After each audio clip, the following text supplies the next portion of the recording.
ইফতারির লগে জিলাফি খায় কারা কারা হাত তুলো তো তোমাকে খুমাটা একটু দেহি। কিরে ভাই, জালের লগে মিষ্টি খাস কেমনে ধরা? হ্যাঁ, আমি জীবনও খাই নাই গা, একদিন খাইয়া দেখতে হইব কেমন লাগে। এমন একটা ভাবে করলি মনে হয় যে তুই ইফতারির লগে জিলাপি আর বুটমুড়ি যদি একত্রে খাস তাহলে তোর ফ্যাটের ভিত্তিতে জিলাপির কেবিন আলাদা আর বুটমুড়ির কেবিন আলাদা। জিলাপি এক কেবিনও ঢুকবো, বুটমুড়ি আরেক কেবিনও ঢুকবো। উত্তেজিত অবস্থায় তো অনেক লবণাক্ত জিনিসও মুখে দিয়ে ফেলো, তখন তোমাদের এই ফিলিংস কোথায় থাকে? টক জাল একত্রে খাইতে পারো না, তোমরা মিষ্টি একত্রে খাইতে পারো না, তোমরা খেলে তোমরা সমস্যা হয়। মানে পশ সাজো নিজের খুব, তোমরা অনেক পশ এরকম কিছু একটা। পশ যখন পুষ হয়ে যাবো তখন কইতে পারবে আসলে। উত্তেজিত অবস্থায় লবণ নি ফেলো মুখে, আর একটু মিষ্টি মুখে নিলে তোমাদের অনেক সমস্যা তৈরি হয় না? একত্রে খাইছা, এটা আসলে অনেক মজার একটা জিনিস। আমার তো বুট মুড়ির লগে মানে জিলাপি ছাড়া চলেই না, আমার ইফতারির লগে জিলাপি লাগবেই। আমি জিলাপি খাই ভাই, আমি তোমাদের মতো পশ না।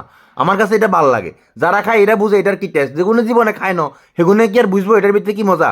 জীবনে বুঝতো না। কোনো কিছু বুঝতে হলে এটাকে টেস্ট করতে হয়। টেস্ট করিস দেখবি যে তুই নিজেও ইফতারির লগে বুট মুড়ির লগে জিলাপির ফ্যান হয়ে যাবি।